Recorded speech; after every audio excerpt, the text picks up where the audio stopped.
2026 বিশ্বকাপ ফুটবলকে সামনে রেখে ব্রাজিল জাতীয় দলের স্কোয়াড নিয়ে ফুটবল বিশ্বে এখন ব্যাপক আলোচনা চলছে।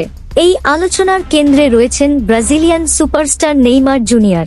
দীর্ঘদিন মাঠের বাইরে থাকা এই তারকাকে নিয়ে সম্প্রতি নিজের অভিমত জানিয়েছেন ব্রাজিলের সাবেক অধিনায়ক থিয়াগো সিলভা।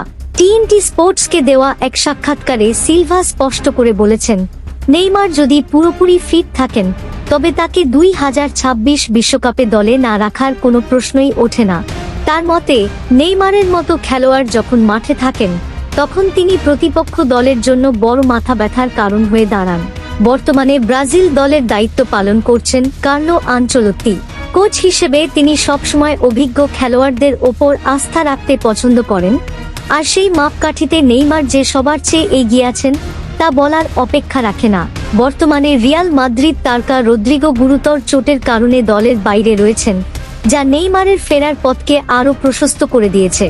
রদ্রিগোর অনুপস্থিতিতে ব্রাজিল দলের আক্রমণ ভাগে নেইমারের অভিজ্ঞতার প্রয়োজনীয়তা এখন আগের চেয়ে অনেক বেশি। নেইমারের সামনে এখন বড় চ্যালেঞ্জ হলো নিজের ফিটনেস প্রমাণ করা।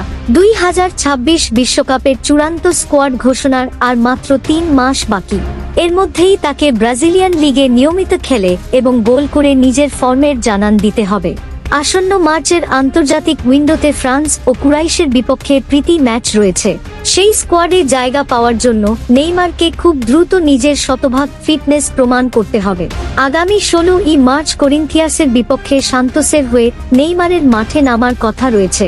সেই ম্যাচে গোল করা, অ্যাসিস্ট করা কিংবা নিজের ফিটনেস লেভেল প্রদর্শন সবই এখন তার ব্রাজিল দলে ফেরার চাবিকাঠি হিসেবে কাজ করবে। অনুশীলনে নেইমারকে বর্তমানে বেশ আত্মবিশ্বাসী মনে হচ্ছে।